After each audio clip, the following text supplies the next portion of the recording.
Hi everybody, welcome back to my channel. This is Ashley with Messy Girl Crafts. So happy to have you back here. Thank you so much for tuning in. I'm really excited because this is going to be my first whip and chat.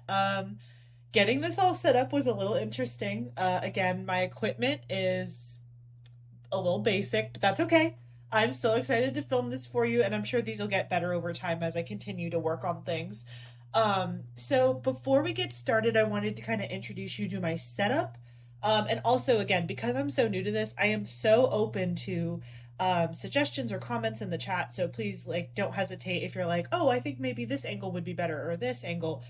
I know a lot of people that do whip and chats and other diamond painting videos on YouTube. They tend to film kind of from this top down view, and it makes sense. You want to see the person, like, diamond painting. But I also kind of feel like maybe I want to be a little bit more dynamic and show face a little bit, because when I'm chatting with you, my face is a cartoon character and I make a lot of facial expressions when I talk. And I don't know, I feel like maybe you watching me diamond paint straight on, you won't be able to actually see the diamonds I'm putting down on the canvas, but you'll be able to see me placing them and talking to you as if we were sitting across the table from each other. So it's just an idea I had. Maybe in a future whip and chat I'll try it out. But for this first one, I'm going to go OG traditional, and I've rigged up this crazy top-down view. My phone is plugged in so it doesn't die. But anyways, long-winded. So, I guess that's the point of a whip and chat, right? So the first thing I wanted to take you through is, again, all the materials we have and the drills and all the things that we're working with. I'm actually on my very last section of this canvas, and I'll tell you what it is in a second. But I have critical news, people. I have critical news. I got my nails done today. Look at that! They're little ghosties. I don't know how good you can see it, but they are so... Oh, I'm smacking stuff. They are like the cutest little ghosty nails. I got them done for October. Today is October 3rd. And I needed spooky nails for spooky season. So normally I do like a matte black nail just because I love that look, but I just thought, let's go cutesy this year. Let's get to the spooky holiday cutesy spirit. So anyway, I thought that was appropriate since we'll be working on a kind of Halloween themed kit today as well, but I had to show off my nails. So let me also show you what tools we'll be working with. So the canvas I'm working on is Warm Witch by Dolamore. I'm absolutely loving this kit. I love all the tones of it. Even though it is a witch kit, there are a lot of fall tones. Like the colors are very fall schemed. As you can see, actually, let me just move this really quick so you can get a better look at the drills. Oops, sorry. Here. So you can see all of my drill, my containers kitted up. You can see all of the symbols. A little bit crazy. I made sure everything was in order. So I did numerics first, 1 through 9. Then A through Y or Z, whatever the kits come with. That's how I like to do it. I do numbers, then I do all the letters, then I do all the symbols, but I do the symbols by their, like, whatever this number is, the number that DAC gives you for the, just the order of how they put them on your sticker sheet. Just because there's not really I don't know that there's like a best way to organize those. And then these are all, this is actually the Diamond Art Club storage system. I bought 2, and I bought them on Amazon. I know they're sold out on Amazon right now, but when it was on Amazon, I bought 2 of them specifically because I wanted more of these smalls. So these little small guys, like a lot of the canvases that I do, I feel like this is the size that is most appropriate for the majority of the drills that you're working with. And then you have medium and large. So you can see here kind of the size comparison. This is a medium, this is a small, and then this is a large. So you can see here the difference between the 3 sizes, and I hope that gives you like a good idea. So again, I feel like there are more reasons to have a bunch of smalls and then some mediums and some larges. And that's exactly what happened here. So as you can kind of see, the majority of my colors are in the smalls. I have 2 that were in mediums and then 3 in large. And so I've already worked on the majority of this kit. We're actually working on one of the last couple sections at the bottom here. So that's why a lot of this looks empty. It was a lot more full before. And again, I kitted this up before I started my channel. So in the future, you will watch me kit this up and we'll actually go over the special drills and all that stuff, which again, in this system, the special drills are everything under 150. So these here are all the special drills 1 through 4. And then there's some other stuff sprinkled in if there's any fairy dust or anything, which I'm looking down and I'm not seeing any Z's or anything. So I think this might be it. I think these 4 colors might be our specials. So that's this. And I'll probably do a separate review video on the Diamond Art Club storage system, but I really do like it. And again, I bought 2 because when you buy just 1, they don't give you this many smalls, and I wanted more smalls in my kit. I also hope that they come out with a bigger version of the large and a smaller version than the small. I think that those 2 sizes are needed because some of these colors, and again, this isn't a great example because I've already worked on this kit a lot, but like imagine getting a brand new kit and that's all the drills you would need for this canvas. And like it's taking up all this space. So it would be cool if they had a smaller one. I have also heard a lot about the Elizabeth Ward containers, and I definitely want to get some of those too. Not necessarily because this isn't working for me. I like this a lot, but I want that other version as well because I think it would be kind of cool to be able to have multiple things kitted up at once. Now, I'm sticking to my word. I'm only working on 1 canvas at a time. But for filming purposes, if I'm getting close to the end of a kit, like in this situation, if I had another set of storage, I could potentially kit up, if I had free time, I could kit up the next one, film it, and then just finish up this one and then already be ready to go for the next one. So again, more behind the scenes type of a thing, but I think I'll benefit from having more than just 2 of these. And then, yeah, I just kind of stick the stickers here. You can see on here, the stickers are not stuck down like all the way. So that's going to be really easy for me to be able to take that off when it's time to kit this down, which you will also see in a future video. But anyways, yeah, so that's this. That's enough about that. Here I have my deliciously wonderful washi tape for Halloween. I was so excited when I got these in. I did a huge, if you didn't watch my very first YouTube video ever, it was a washi tape haul from Temu, and this was one of the ones I unboxed there.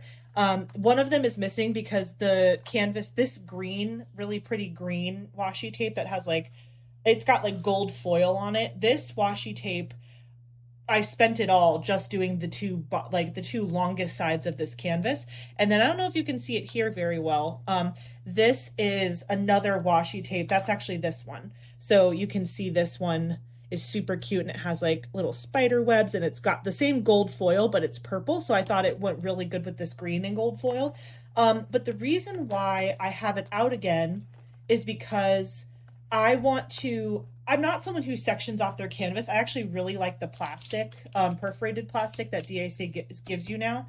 But because I have like a big section left to work on for this whip and chat, I only want to pick a small section. So I think I'm going to washi tape just a square so that when we're working together, I'm working within that square and I don't get distracted by everything else. And then after I finish the whip and chat, I'll finish the canvas and I'll go outside of the little square that I planned for us. But I figured it would be cute to kind of pick a washi tape on camera and build the square with you in case you've never put washi tape on a canvas before and you're like, I'm not sure what to do. So we can do this together. So we'll pick that in a minute. I'm just going to scoot this over. And then over here, these are really all the tools that I use, at least that I've been using right now. I'm sure as I rotate canvases, I'll change up what I'm using.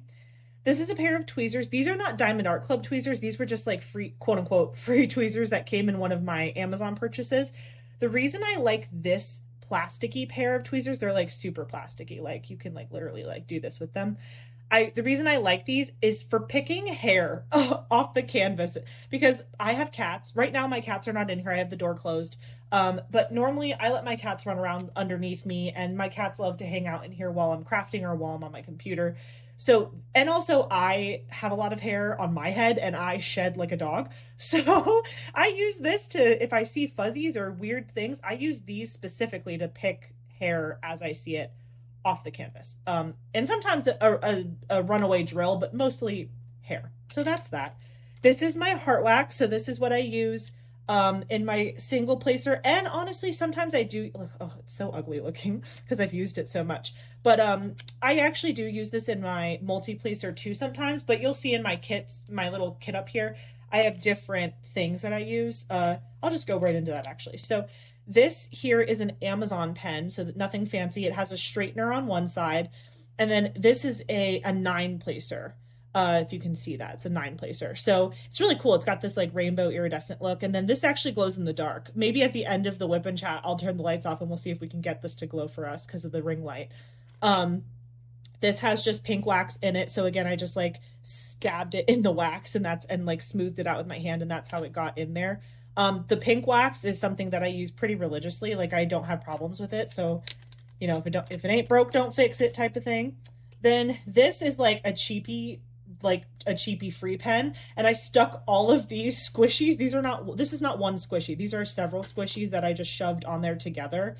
And so it just helps with like my comfort.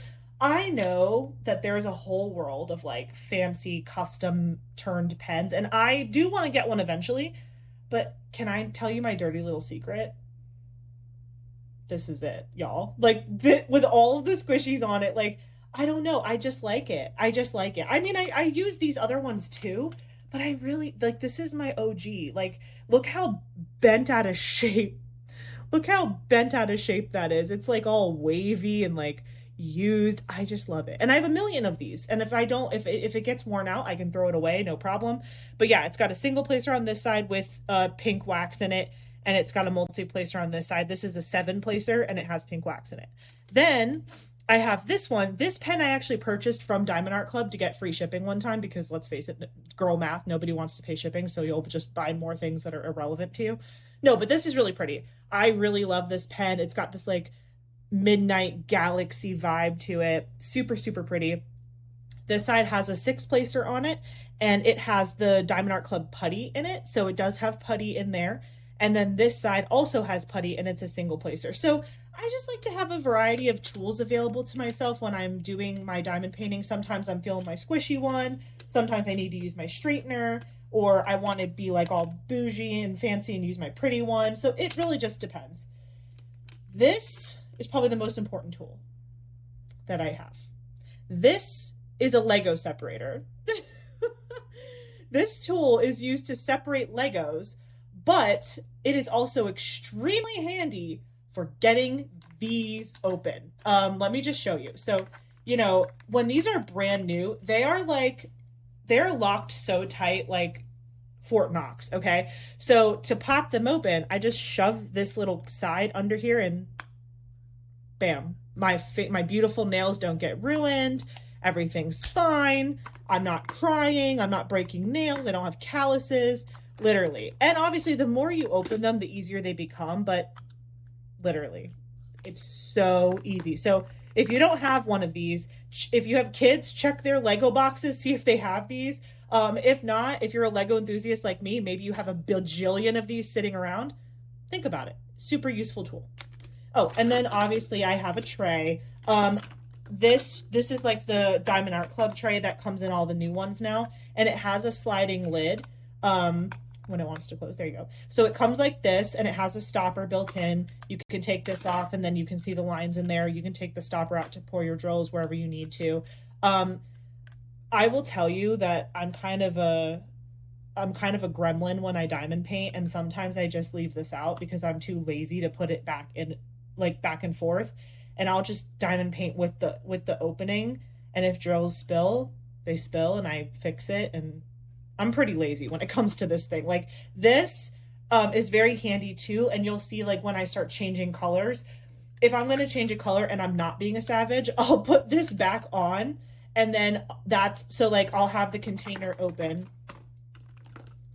I don't know why I'm demoing this for you. You're going to see me do it like a million times, but I'll open the container with the color in it. I'll put the lid on with all the drills inside, and then I'll just do this.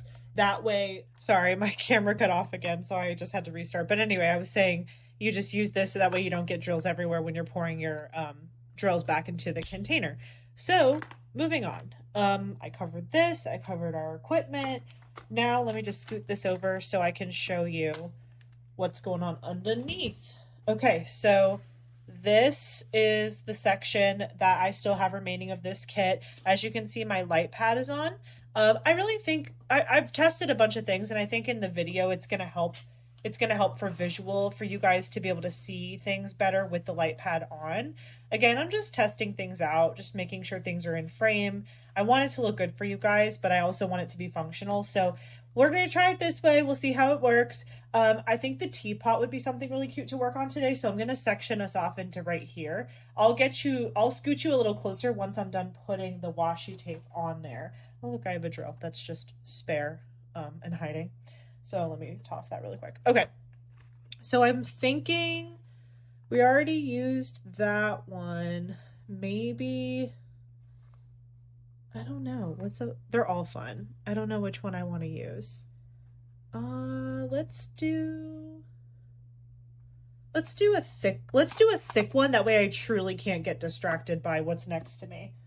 Because that is so possible. So again, I'm just going to put this back for now. If it wants to go back in there, maybe. There we go. So we're going to use this to section off a piece, and then I will peel this back so it's out of our way. Let me just make sure you guys look good. Okay. So I also have this cool thing on my screen that I'm using that mirrors my phone. So it's kind of like a viewfinder for me. So because my phone, I can't really see I can't really see what you guys can see with the way the camera's set up, but I can see my computer screen. So again, I'm just trying over here. I'm trying my best. And again, I will link in the description my Temu haul where I got all this cool fun washi tape. Okay, it doesn't have to be perfect. It's just a section off the canvas. So again, with these new perforated sections, I can kind of feel where the perforation is, and I kind of want to work within these two sections that are right here. So I'm going to find the perforation, and I'm just going to kind of use this tape to, excuse me, mark that off. So I'm going to make sure this piece is long enough first. Yep, that'll work. So then I will tear off a piece there. And then let me see, it's right here. That's the line. And I'm just going to stick this down for a sec. It might be easier to peel this up too, and also just kind of show you how the perforation works if you're not familiar. So it's literally that easy. Oh, sorry, didn't mean to readjust.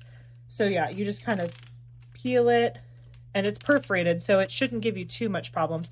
Sometimes you have to be careful and it'll just decide to like want to go all over the place. I can also start peeling it from up here too. I didn't really work this out ahead of time, so I'm doing it live for you on camera with the hopes that you're learning something and I'm learning something. So again, I'm just gonna pull this off. Normally people would just flip it back and like, but because this is the last piece, I don't really have, it won't flip back because it's not attached to anything else. Oh, I guess that means I could flip it to the left. That would make it a lot easier. Okay, so there we go. It is exposed. And then I'm just gonna create that. So this is our space for diamond painting. And then because obviously I can't tell, you can't tell where the sticky parts are and where they aren't, we're gonna put this washi tape right here. And even though like there's a whole row exposed, I go one row in to cover because I just I don't trust myself that I'm not gonna rip up all the drills when I do that. So I'm gonna go like right in the middle of this row so I know that that's like a no-no zone. There we go. Just kind of rub it in. Super cute. And again, it doesn't have to be perfect. It just has to say, Ashley, don't put drills there. That's great. And then we'll do the other side really quick. And again, this is like Temu washi tape. So, you know, some rolls have more on it than others. But again, I think that's kind of good because it allows you to like actually use your washi tape. If you have gigantic rolls that are pretty, but they don't go with every canvas, then, you know, you're not going to get through it and you're going to get bored and want to change it up, and then you've accumulated all this washi tape. So again, I'm just going to come over here. Where's the line start? Like right around there. So I'm just going to block off this one. And again, I like to kind of go in the middle so that way I truly am like not tempted to put a drill there. All right, there we go. Butamus. And again, not perfect, but better than nothing. And then I'll just rip that off when I'm done. And then I'm actually going to use my cover minders too. Bring back the cover minders, DAC. They're so cute. I'll use, oop, oh boy, come on. Come back to me. Do not stick forever. Okay, that was easier than I thought. Okay. The canvas for DAC is very sticky, but it's not like you'll never get your stuff back. So again, I'm just going to take this little magnet, make sure it's the right side. Okay. Then I'm going to put it where this washi tape is not holding down very well. You can kind of see the shadow there with the light pad. That's nice. Bam. That way it holds the washi tape in place. And then I'm going to use my other one to do the same thing down here. This one's staying pretty well because it's not on like a flap, you know, but this one is not my friend. So we're just going to make sure. There we go. And this is cool too because you can move it around. It's very easy once this is down, but this will just kind of hold down the fort for us so we don't get aggravated by that stuff. And you might see me move these around throughout the WIP and chat. Okay, so I'm going to put this away. I'll be right back.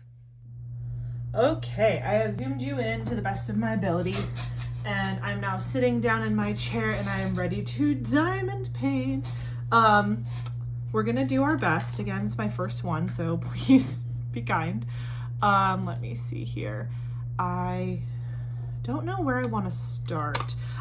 Well, normally I start kind of towards the bottom, and let me scoot. I'm going to probably be scooting you up and back a little bit just so you can see things better.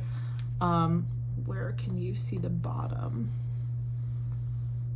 Okay, there we go. That way you can see when I'm working. I typically do like to start here because as I continue to lean on things, I don't want, you know, anything bad to happen over there. I'll also, since we're not, I try to go one color at a time, and I'll do like everything that I see in that color. So I'm probably going to start with this green because there's a lot of these green downward arrows here. But so I don't accidentally drop stuff on it or whatever, I'm just going to put some release paper up here. That'll also help me have a spot to put my tray. So we'll just kind of do that. And then I've got my tray, which I will not use the lid right now.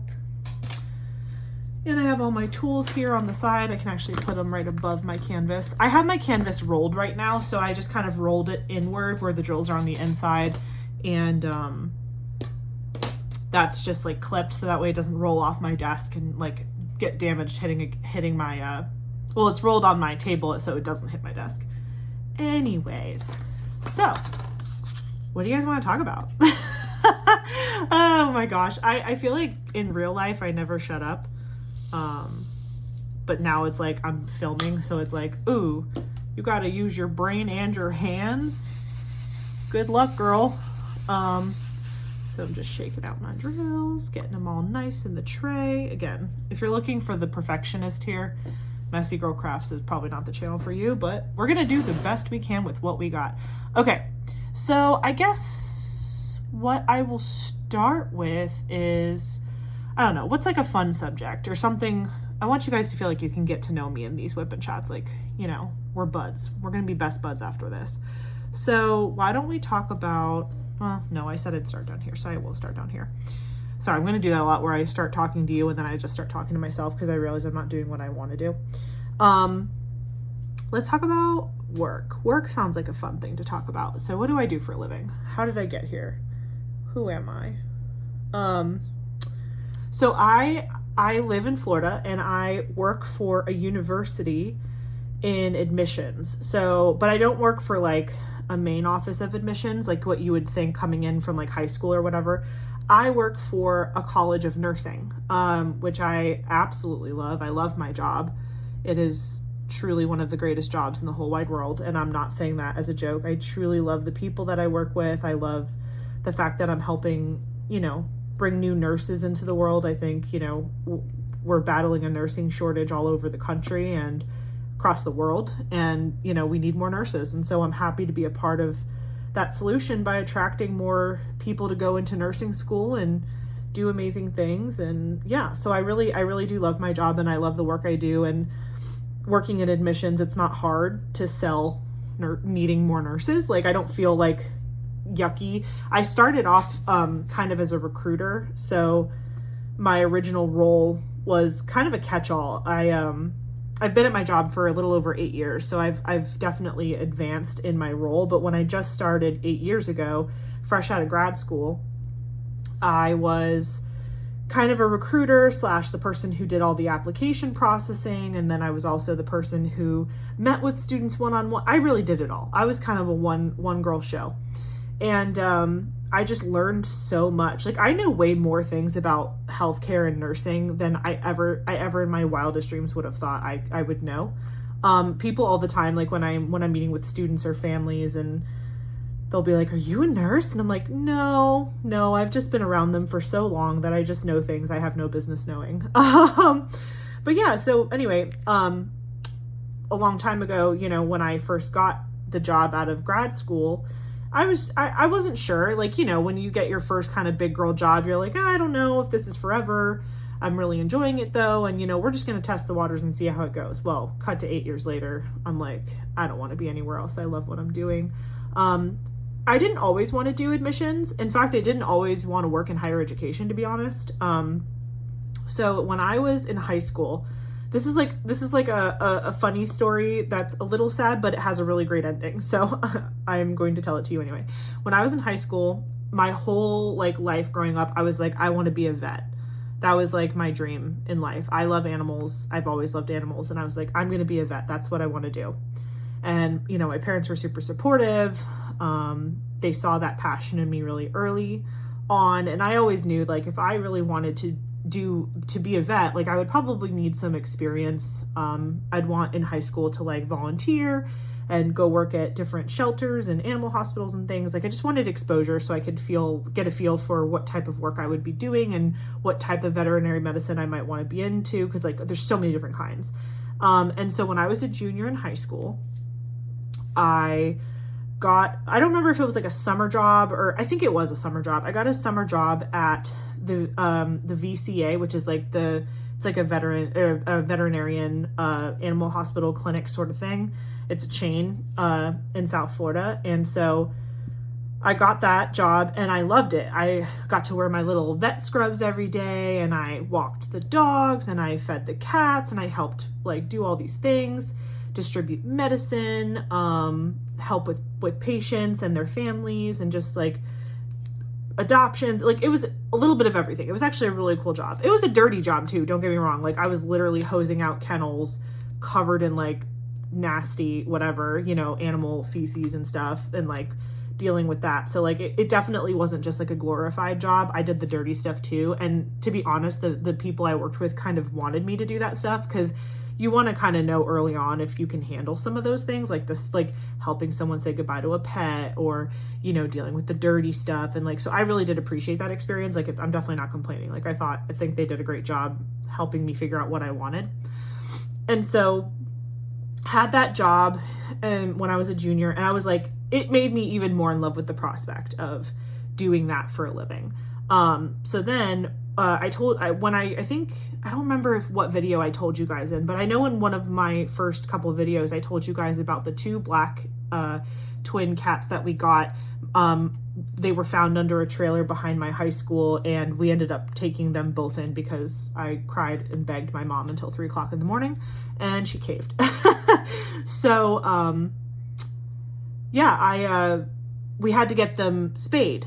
So when we were, you know, taking them to the vet, this wasn't at the VCA that I worked at that summer. It was just like our normal vet, that we went to, but that we had to get them spayed. And we had told our vet that, like, you know, I was interested in studying veterinary medicine, and like, I was working at the animal hospital over the summer, and they were like, oh my gosh, that's so cool. Do you want to watch the surgery? And I was like, excuse me? And they were like, yeah, like, we'll let you observe if you're into it. Like, you know, we don't want to freak you out. Or I was like, yes, please. Yes. I was like, I didn't even let them finish the sentence. I was like, yes, 1,000%. That is what I want. I want to watch that, and I want to learn. And thank you so much for the opportunity. And I was just thrilled to death. I was so excited about getting that opportunity, to see that, you know, and also it was like my own animals, so we didn't have to get permission from anybody. It wasn't like they were letting me watch something that was like with an animal that wasn't mine. You know, like it was just like a really cool opportunity. So the first thing they do before they do the surgery, like I guess there was like a pre-appointment before the surgery, and they did I don't know if it was like a scraping or a skin cell sort of thing. I don't really know. I don't know what they were doing, but basically they were like kind of like scraping the area. And they also were probably shaving her, and doing all that. And to be honest, like it was kind of a perfect storm. I wasn't feeling too hot. I was kind of under the weather that day. Florida, it's 1,000,000 degrees all the time. And I was wearing a giant heavy pullover sweater because I feel like that's what all teenagers do, is they don't wear appropriate clothes for the weather that they're currently in. And I was the same. So, you know, it's 100 degrees outside. I'm wearing sweatpants and a pullover hoodie I have no business wearing. And so I'm not feeling well. I'm in this big hoodie. It's 1,000,000 degrees outside. And I just figure it was like the perfect storm. So I'm in there watching the scraping, and I'm starting to feel like dizzy. I'm like, ooh, I don't feel so hot. So I tell the doctor that's working, or the vet tech, or I don't even know. I told the person that was working on my cat Lucky, and doing the scraping, that like, hey, I'm not feeling too hot. I think I just need some fresh air. You know, I'll be right back. I just need to walk outside. And they were like, yeah, no problem. So, because they weren't like opening her up on the table. Like it wasn't like, you know, it was a sterile environment, but I wasn't involved in what was happening. I wasn't touching anything. I was like kind of standing in the room to the side. So I'm like, okay. So I go to walk outside, and so I leave. There's like, you know, the private room where we're working on the animal, and then you have to cut through the lobby to go out the front door. And as I'm like walking towards the front door, I swear it felt like the blink of an eye. I like blinked, and I was laying on the ground staring up at the ceiling. And I was like, what just happened to me? Like, what is going on? And so apparently I had fainted. And I was like, oh my gosh, how embarrassing.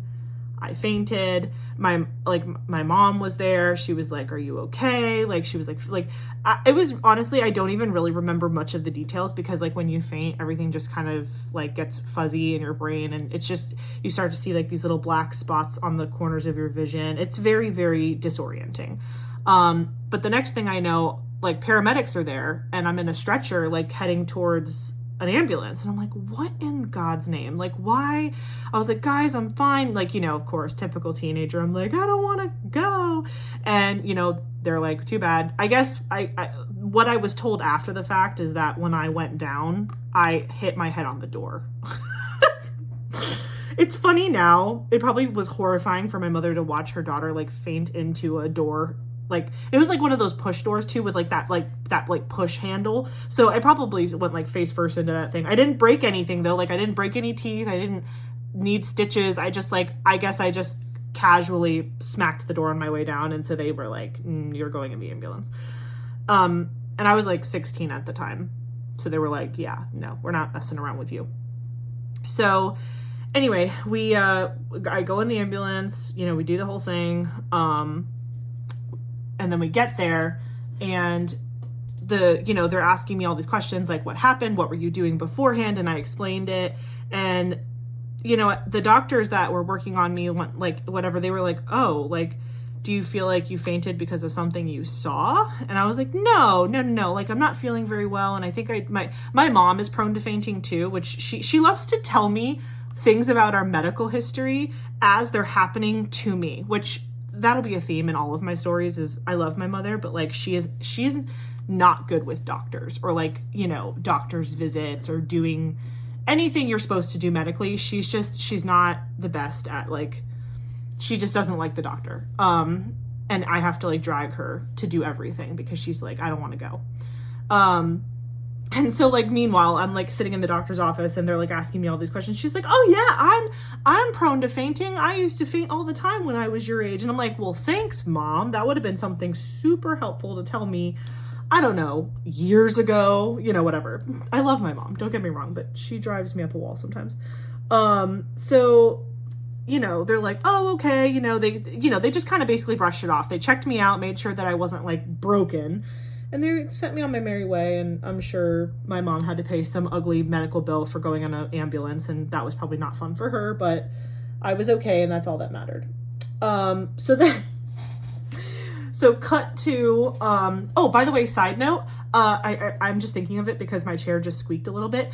I know that in the previous videos that I have filmed, my chair has been so squeaky, and I was so upset when I was watching the video back. I'm like, oh, no one's gonna keep watching my channel because they're gonna be like, that dang chair is the squeakiest thing in the whole world. Well, my husband has the exact same gamer chair that I do, but for some reason his isn't squeaky. So I swapped chairs with him. So it squeaks a little bit, but it is nothing like my chair. My chair sounds like I'm on the Rusty Bucket going down the sea. So anyway, fun fact, I switched chairs just for you so you didn't have to suffer through the squeakage. Anyway, back to my story.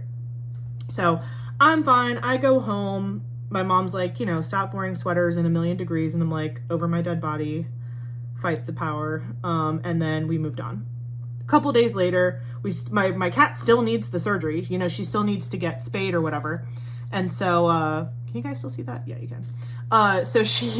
So we have to go back, and they're obviously extremely concerned because I basically like fainted on their property. So they're like afraid we're going to sue them or something. And we're like, no, like it's fine. We're so sorry. That's that. If you could just define my family by words, like we're just constantly like, I'm sorry, everything. We're just embarrassed and sorry about everything all the time. So I'm like, I'm so sorry, whatever.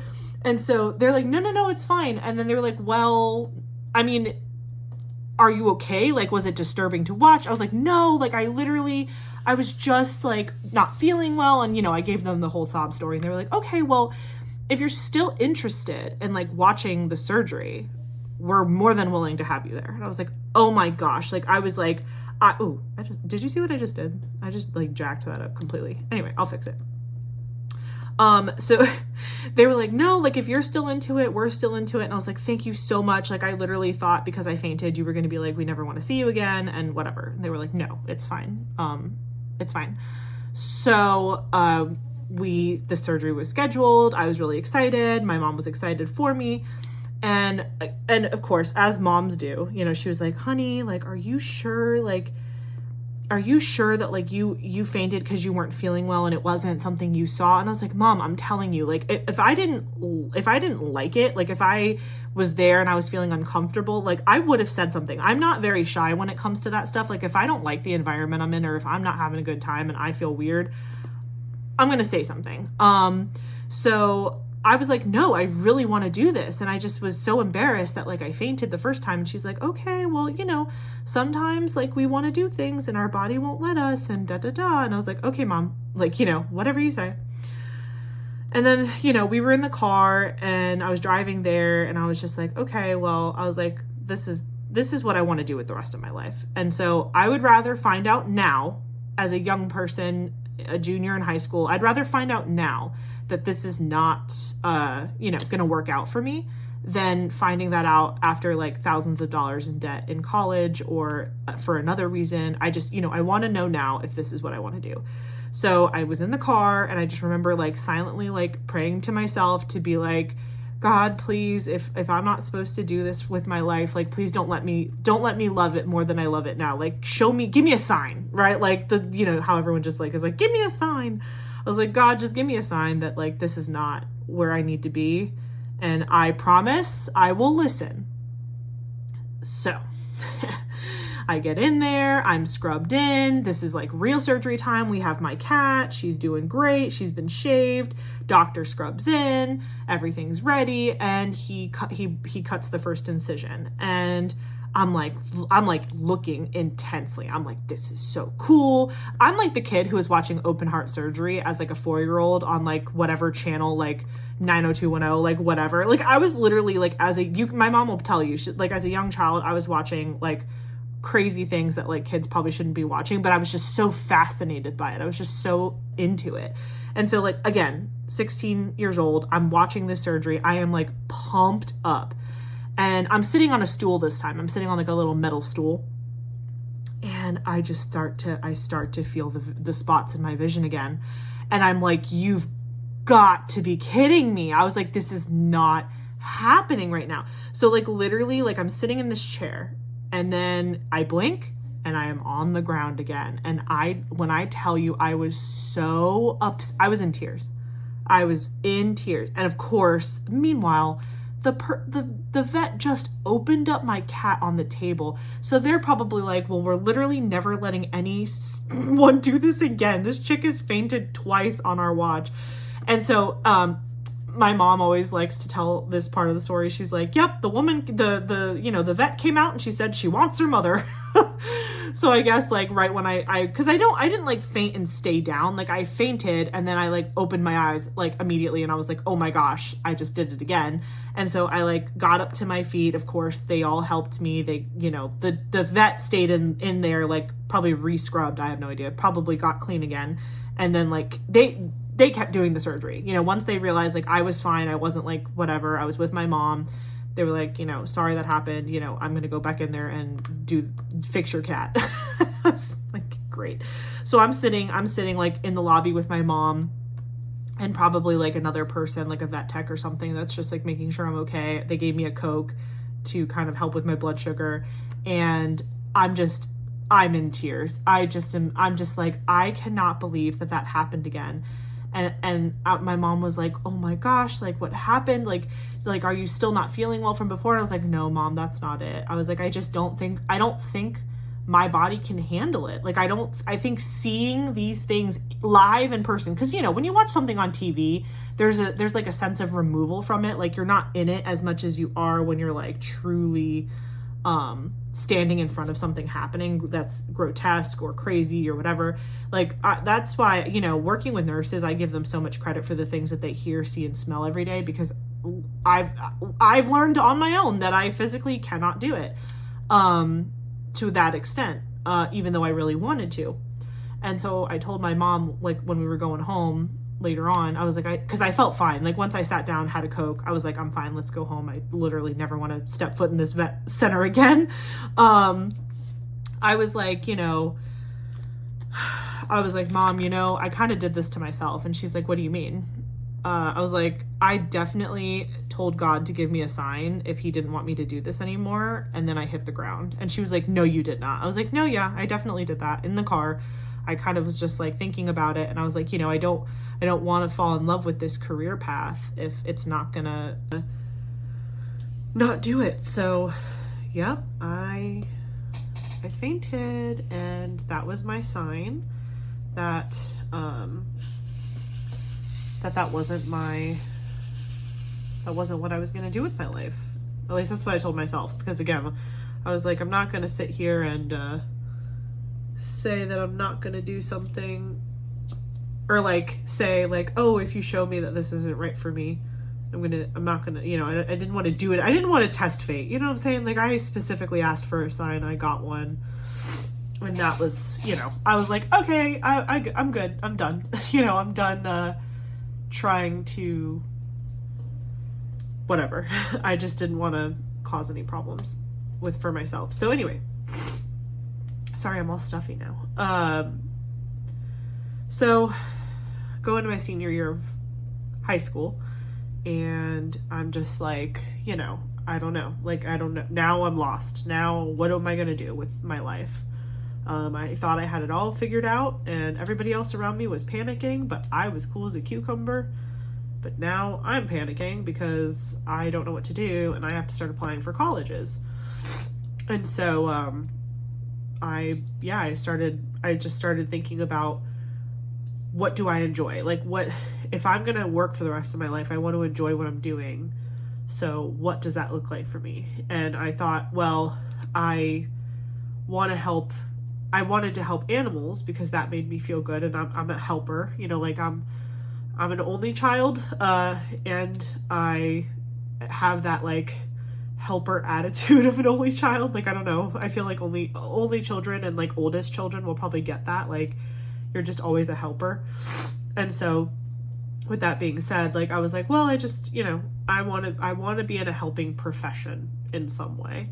And psychology has always really fascinated me. I've always been extremely fascinated by how people's like minds work, and why people do what they do, and like behavior and all that. And so I thought, well, if I can't help animals, maybe I'll help people. So I was like, okay, I'm going to major in psychology. And, I was not one of those misguided youths that was like, oh yeah, I'm gonna get a bachelor's degree in psychology and then I'm gonna get like a 6-figure job just from that. Like, no. I knew that if I was gonna go be a psych major, I knew I was gonna have to go to grad school afterwards. But I figured at least if I know I enjoy my classes and I'm enjoying psychology as a major, I can take my 4 years of college to figure out how I want to use my psych degree to then better inform, what type of graduate program I eventually need to be doing to, continue on. So that's what I did. I graduated from high school. I went to college and studied psychology, and I loved it. I loved my major. I did really well in school. I wasn't like a perfect straight A student, but I did well. I'm not very good with like statistics math. I'm good with like college algebra. Like if you want me to find X, I'm your girl. But if you want me to calculate the standard deviation of anything, like I'm gonna pull up a Google page and try to figure it out that way. So I'm not super great at like that type of statistical math, which is ironic because I had to take stats. Then I was misadvised because I accidentally took the wrong statistics in college. I took like regular stats and I was supposed to take social science statistics, which is like the stats for like the sociology majors. And so then I had to take that version because it was part of I needed it to graduate. And then I passed that class finally. I had to do grade forgiveness, but I did pass it eventually. Then I had to take research methods for my psych major. And then I had to take experimental psychology, which was a culmination of all of the things. So it was just a lot. But it was good. I did okay. I graduated, and I basically, again, I knew while I was in school that I had to go to grad school. And while I was in school, I was truly thinking about it a lot. Like, what do I want to do with this degree? Do I want to like do like counseling? Do I want to do research? And I participated in a little bit of research while I was in undergrad, doing like group think stuff and like stuff about like norms and behavior, and it was really cool. It was very fascinating to me. But I was like, I don't know that I'm like a researcher. Like I don't see myself hiding in a lab or like doing a study. I don't know. Didn't really light the fire for me. I'm more of a people person. So I was like, what can I do? How can I help people? And I was like, well, I think it'd be really cool to like help people during like big life transitions. Like I feel like that's when people need support the most, is when they're making large transitions. And on an aside to that, even though I did say I was misadvised, my very first advisor in college she was just like my freshman advisor. And then I ended up going to a major advisor, and they were the ones that messed me up with my stats class. But my freshman advisor, ironically, her name was also Ashley. We were the Ashleys. She was just so joyful and such a kind soul, and really cared about me. Like, she didn't know me from Adam, but she really did. Like, she cared about me, and she would ask about me. And ironically, like after freshman year, I really didn't see her again, or I didn't think I was going to see her again, because I was like, well, I'm not a freshman and I have a new advisor and whatever. But she ended up being a teacher for one of the classes I had. She was like an adjunct professor on the side, and she actually taught one of my classes that I had to take for graduation. And so we kind of like reconnected, which was really cool. And I was explaining to her like basically the story that I just told you guys, and I was like, I think I really want to help people. I just don't know how I want to help people, and whatever. And she was like, why don't you and I like go grab coffee at the student union, and we'll have a chat. And I'm like, okay, that would be great. I'm looking for any type of life advice I can get at this point. Also at this point, I'm already dating Eric. So, and he's on his path to law school. And I'm just thinking like, okay, that's cool. He's confident, knows what he wants to do. And I'm over here like just trying to figure it out. So I go to coffee with the other Ashley, with my freshman advisor, and we're just talking about it and going back and forth. And she's like, so this is going to sound weird, but like, I get paid to do my job, right? And I was like, what are you talking about? She's like, yeah, like I'm like, this is my real job. Like you and me getting coffee when I was advising you as a freshman, like I'm an advisor. Like, that's my job. I teach, she's like, I teach too, but like my job is advising. And I'm like, huh. I was like, huh. I was like, can you tell me more about that? And so, yeah, she just like really opened up my eyes. Did I miss any green arrows down here? I don't think I did. I have to, they're just all up in this corner. Sorry about the sniffling. My nose is running. I think I have like an undiagnosed deviated septum, and sometimes it just like kicks off. Anyway, so she's like, yeah, I literally get paid to do this. This is a career, not even just a job. This is like a career path. And yeah, if you're interested, like, why don't you look into some master's programs for higher education? And my whole brain was blown. I was like, what even is that? That's a thing? Like, what? And then I did. I started doing research on it. And sure enough, it's a whole literal career that hundreds of thousands of people find and get into. And like, it's true, when you're in college, you don't think about all the adults surrounding you and supporting you that like literally are getting paid to be there. Like, you know, all the people that run like campus rec and the intramurals, and all the people that are in the conduct office, and all the people that work in housing, and all the people that work, your advisors. And, you know, you think, oh yeah, the faculty, right? The faculty get paid. But do you know how many people are behind those faculty? And I am speaking from personal experience in my current role. Like, the faculty are amazing, obviously, like they're the experts in their field, but like most of them, you know, barely can put their shoes on one at a time. So really the staff that are behind those people are the workhorses that make the ship go straight. But again, I love my faculty. My faculty are very, very kind and smart, and they actually really do appreciate the staff. It's not the type of, I don't work for a college where the faculty think they're better than us. Like, they truly see us as like equals and partners, and we both have very different jobs, but all working towards the same mission of like, you know, making more nurses. But anyway, so my mind is blown. I'm sitting in my residence hall, just like staring at the ceiling, like, wow, that's a lot to consider. I do more research. Now Eric and I are in our senior year of college, and we're just like looking at each other like, you know, what are we going to do? Because again, he wants to go to law school. I've now kind of, you know, after talking to my mom and thinking about it more and just whatever, thinking of all the possibilities, talking more to my advisor, I was like, I think I really do. I think I would really enjoy this. You know, college is one of the biggest life transitions that someone could go through. It's basically like mini adulting. You know what I mean? Like, you're an adult by age at that point, but like you don't know how to like, not, I mean, some people do. I'm not going to speak for everybody because everyone's life scenarios are different, but like, you know, a lot of kids, you know, 18 in that 18, 19-year-old range, like, they don't know how to like fend for themselves and do things for themselves and make decisions for themselves. And like, what happens when your car breaks down, or you ran out of gas, or you're late to class, or like your friend is like, you know, there's just so much life, you know, and it's usually a lot of people's first time living by themselves or with roommates, and just handling that transition and being away from their support system if they're moving away. And it's just a lot. It's a lot. And I was like, that like lights me up inside to think that I could be helping people in that stage of life. Because for a minute, before I talked to my advisor about it, before I had like had the epiphany about higher education, I was actually thinking about K through 12, like being a guidance counselor. I was like, that would be kind of cool. But I mean, as most people know, like, schools don't pay very well. And again, I wasn't trying to become a millionaire, but I wasn't trying to like, you know, eat ramen noodles all summer either. So anyway, the higher education thing just seems like it had more upward mobility, and like, you know, there was just a lot of cool things to explore in that realm. And I really like the idea of like maybe one day being just like my advisor and like impacting someone else's life and helping them find their way. Like, they, you know, someone coming to me and being like, I don't know what I want to do with my life, and then me helping them work through that. You know, I'm not here to provide all the answers. Like, I'm not trying to tell people what to do with their life, but I'm here to just be a sounding board and help them help themselves.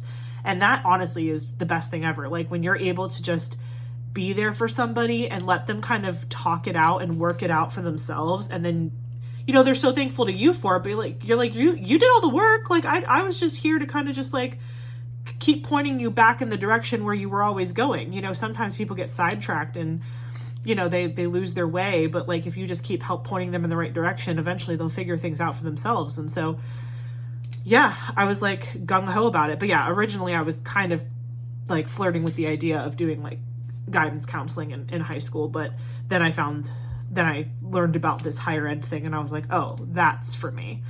So then, as great as it was that I found that, things got a little bit complicated, because now I'm like, okay, great. So now I know what I think I know what I want to do.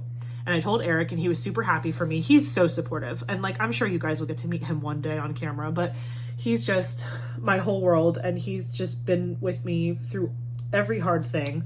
And so he's never been someone that's like, you can't do that, or I don't know about that, or, you know, he is a logical thinker, and I'm a dreamer. So he does sometimes bring me back to earth, but I need that. Like, I need someone who's going to like sometimes pull me out of the clouds just to make sure that my feet are still on the ground a little bit. But on the same token, I'm sure I impact his life by helping him see the bigger picture and like enjoy life a little bit more than just taking, you know, I help him silly it up and not take things so seriously. And he helps me, you know, he makes me more grounded. So that's great in a relationship to have like that yin and yang. So, I'm stuck to my canvas. So anyway, you know, we were just dating at the time. We had been dating for 2 years, prior to graduating college. And I was already like madly in love with him. Like, I was like, this is my husband. Like, I want to be with this man. And he knew that too. And like, we had talked about it, like casual, you know, weird casual conversations about the rest of your life with somebody.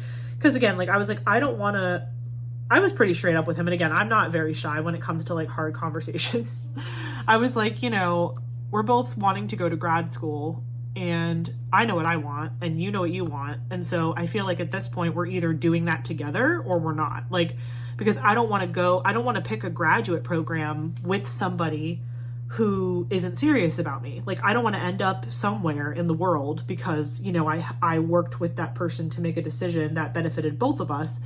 But, you know, taking that other person's situation into consideration. Because, you know, when you're taking the bar exam, like, so he wanted to go to law school. And if you take the bar out of state, you're licensed in that state usually alone. There's some states that you can actually like travel between, like around the Washington area. And I think California might have a compact with somebody else, but it's very rare. Usually, like, when you take the bar exam in your state and you pass it, like, that's where you live now. Like, that's where you can practice law, and that's where you're staying. So, you know, if he ended up wanting to go out of state for law school, like, that was going to be a huge adjustment for me, because I've been in Florida my whole life. And I was like, are we in this or what? And he was like, oh, we're in this, baby. And I was like, sweet. So then it became the whole like, oh, when's he going to ask me? Blah, blah, blah. But like at the end of the day, like, we, and maybe I'll share that story another day, because this video is going to be 8 years long if I share that now in the middle of this other story. So long story short, we decide, you know, we're going to do life together, and we start looking at graduate programs, you know, all over the place, out of state, in state.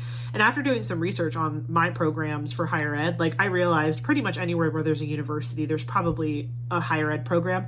I mean, not all of them are amazing. You know, the quality of the program is something you have to consider, but they're out there. It's actually not that rare of a program. So I was like, you know what, like, if you want to move to Georgia, or you want to move to California or whatever, like, tell me now. Cause like, I need to like get my head in that space. And he was like, eventually he came back to the place of like, you know what, no, like, you know, I'd rather stay in the state. All of our family is here. You know, I don't want to be like, he's a big family guy. So I was like, okay. So we're staying. And he's like, yeah, we're going to stay. So we start looking in the state, and we eventually find, 2 programs that were really close together, like, to where like we could live in one apartment, and he could drive one direction, I could drive the other. We would both, you know, be commuting, but not as bad as it could be.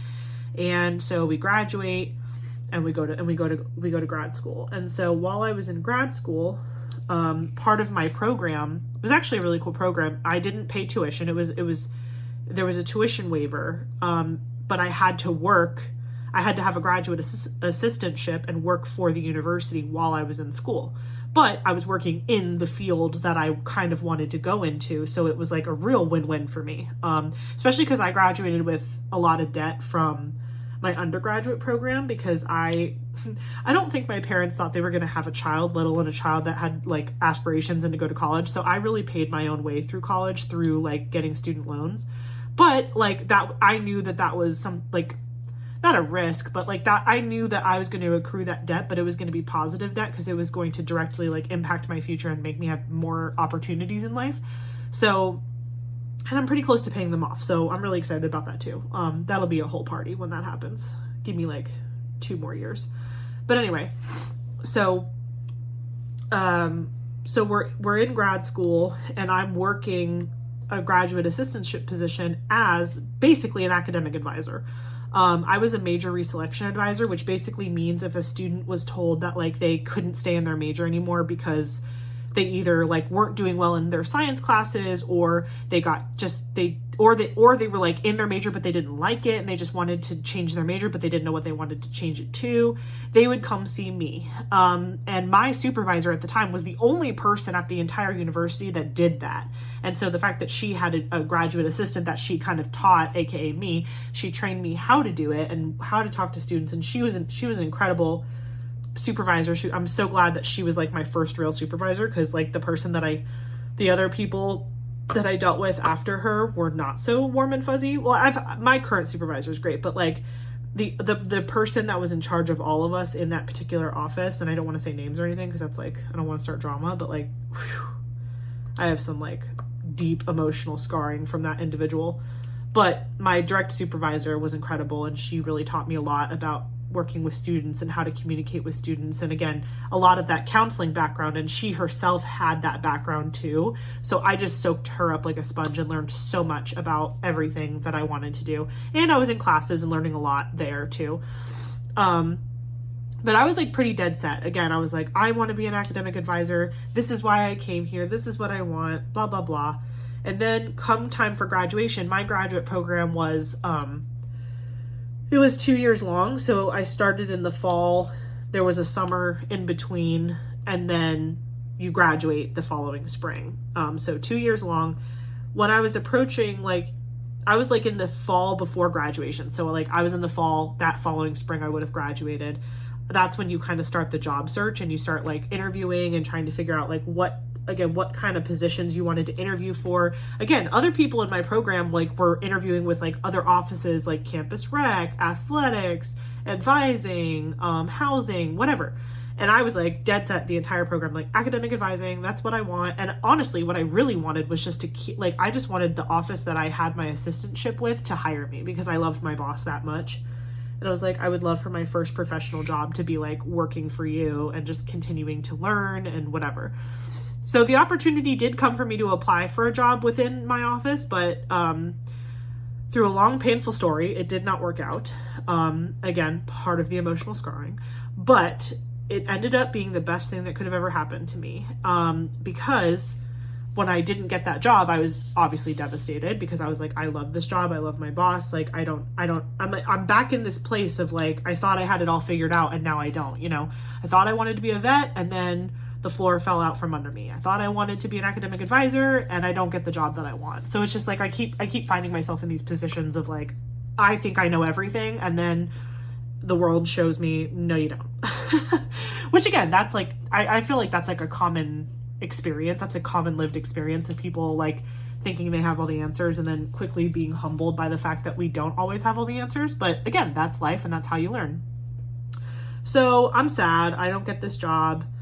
And so I have to I'm going to a conference, like I'm paying myself, like no one's sending me. My friend in my program is like, there's a higher education conference that's happening in Montreal, Canada. And I was like, that is so cool. I want to go. So she was like, I've been there. I'll be your tour guide. It's going to be so fun. We'll go together. And I'm like, sweet. So before I leave, I do interview for this other position, which ends up being the nursing program that I work for now. And so in that interview, it was crazy. So I did like, we don't do it this way anymore, but man, if anybody was ever like afraid of like interviewing, like this would have scared them away. Cause I was interviewed for this role, and granted, this was like an entry-level position. I was interviewed for it 3 different times. I had to do a phone interview. I had to go in person where the entire like 11 or 12 person team was sitting around a conference table asking me questions.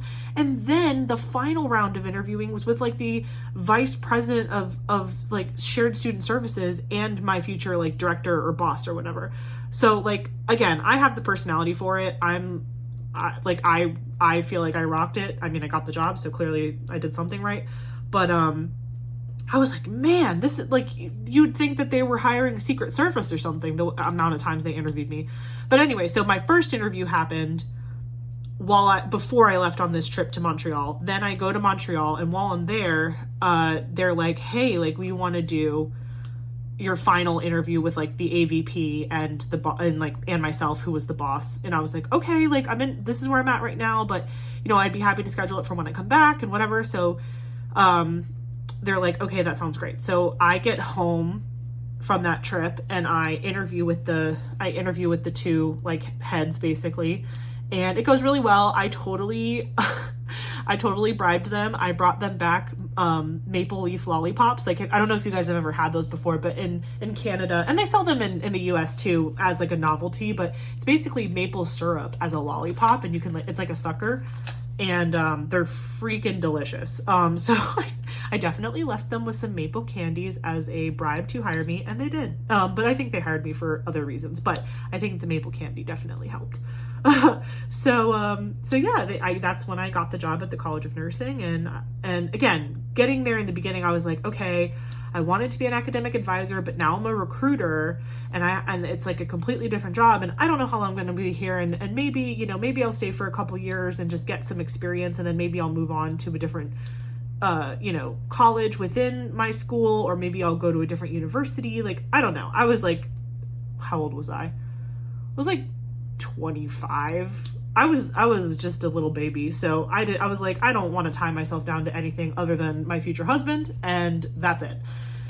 So yeah, I mean, the rest is really history. I mean, obviously I still work there to this day. I moved up. I started off just being like, again, a basic recruiter that just ran around like a chicken with her head cut off, doing everything, soaking up everything like a sponge, meeting people, learning things that had nothing to do with my job, because that's honestly how you create value, is you know things that nobody else knows.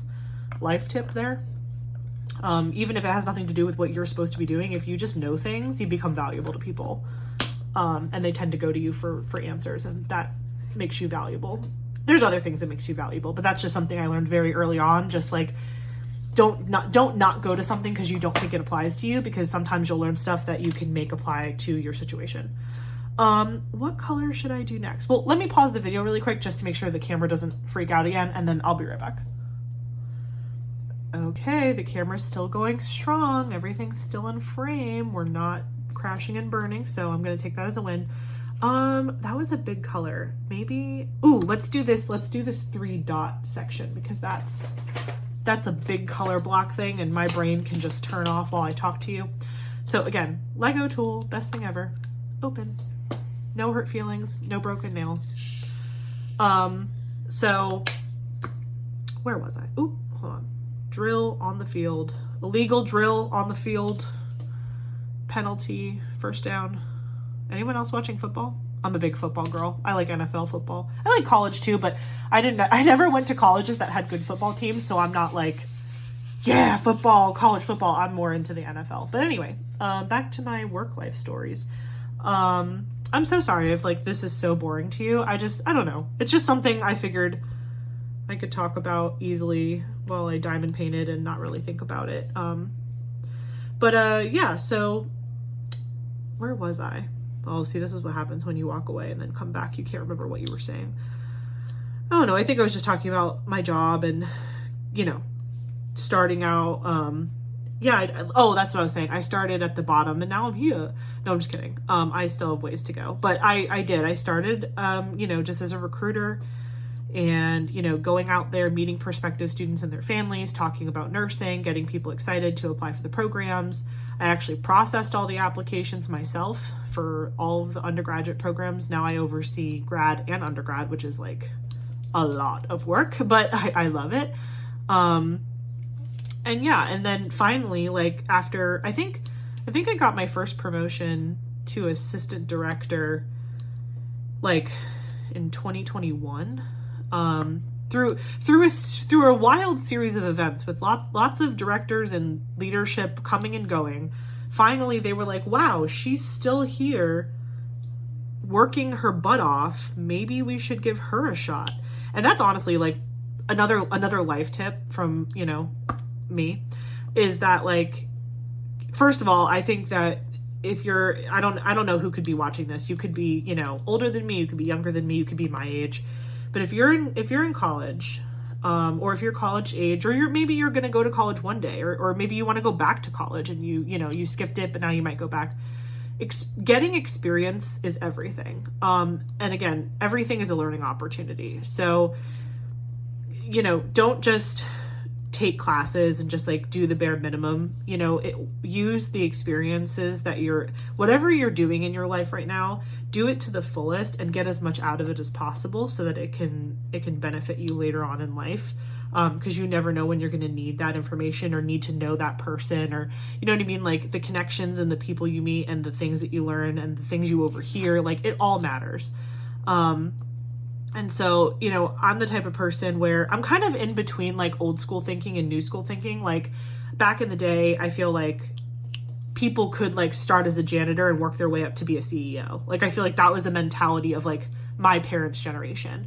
And today's generation, you know, they can't even hold a job for like 12 months without getting bored and wanting to leave. And I'm not that. I'm not really either of those people. Like I think that like you can't just go walk into a building and expect them to make you a CEO because you've been there for 35 years without doing any of the work. You know what I mean? But I also I'm also not a fan of like staying somewhere for 5 seconds and then moving into a new place because either like you're not getting what you want fast enough or just whatever. So I'm somewhere in the middle.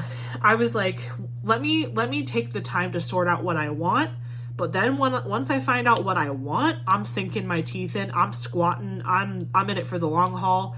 Like you're not going to get rid of me unless you're getting rid of me. You know what I mean? So yeah, I literally like I said, I've been at my job for 8 years and I feel like, you know, I know that they probably promoted me because I was doing good work, but I think also they just saw the consistency and the fact that like I literally did work my way up. The positions that I've been able to achieve since then were not in existence before me. And I think that was just, again, continued opportunities, which has been really cool. And again, I'm not trying to brag or anything. Like I'm super humbled by my life experiences that I've had and like the ability that the ability that this job has given me and the flexibility it's given me to live my life and engage in hobbies like this. I do feel comfortable with where I'm at in life to be able to afford expensive hobbies like Lego and diamond painting and all this other stuff. And so I'm super blessed.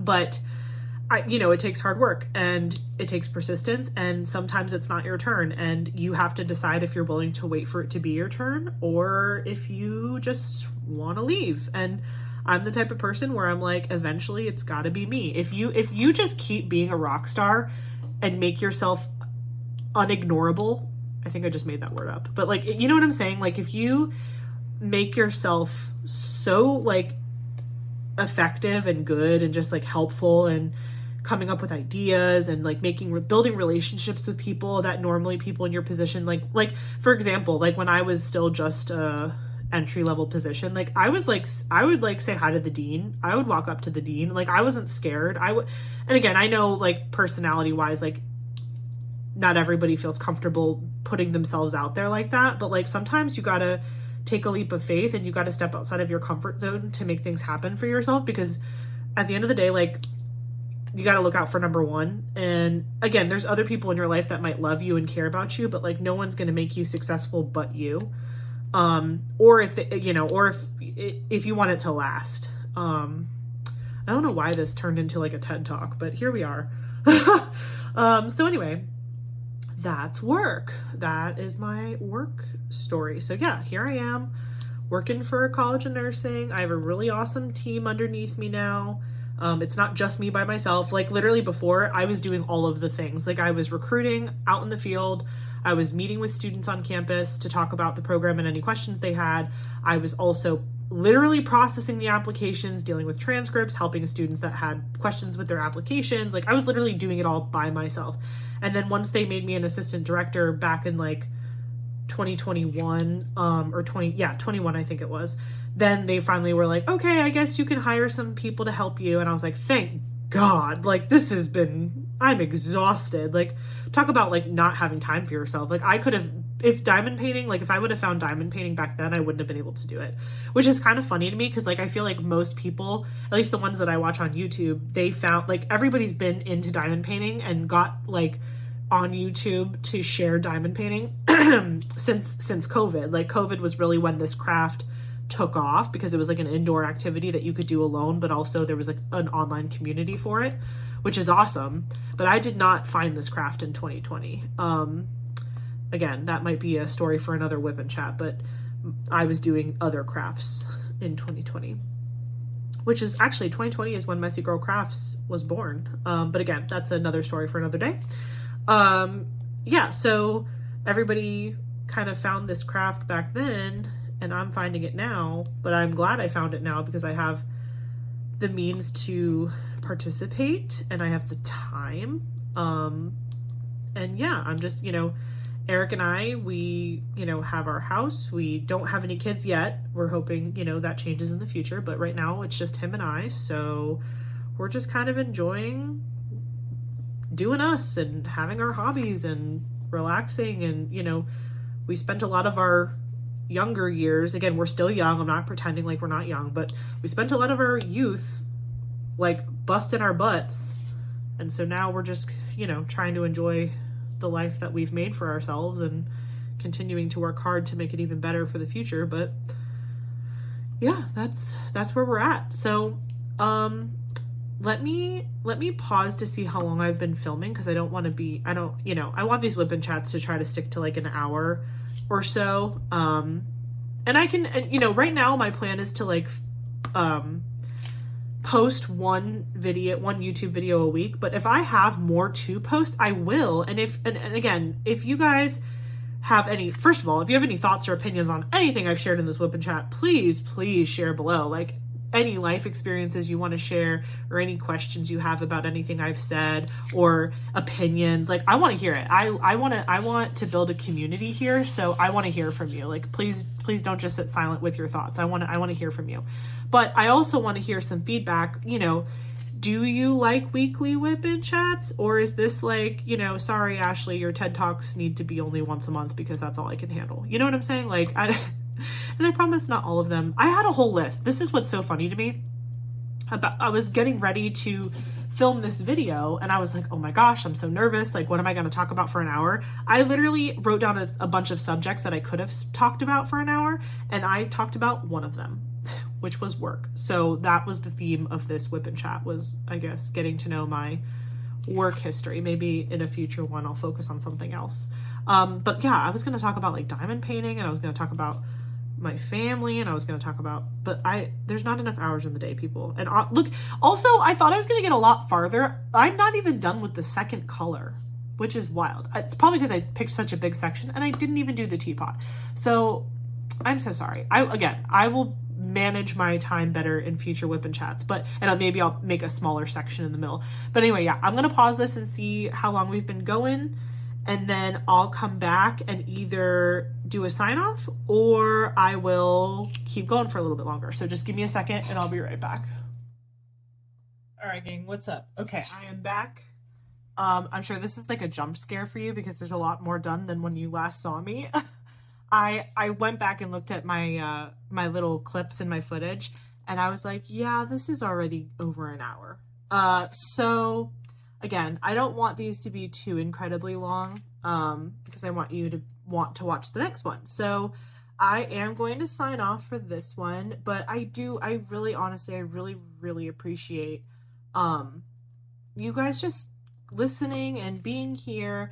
And even on my first 2 videos that I've posted already, well, actually, by the time this comes out, I might have already posted 3 videos, because it's Thursday right now, and I have one coming out Sunday, and then this one's going to come out the week after that. So yeah, thank you so much for just watching all of the videos that I've been posting. You guys have been leaving some really nice comments, and this is fun for me. Like, this doesn't feel like work to make these videos. I feel like I'm just making this craft even more fun for me, because I'm getting to meet other people who enjoy it too, and hearing from you guys makes me really happy. So if you've made it this far, I always like this when other people do it. So if you've made it this far in the video, I want to see how many people made it all the way to the end. If you made it to the end of this video, drop the diamond emoji in the comment box below. And that's how I'll know that you made it all the way to the end of my WIP and chat.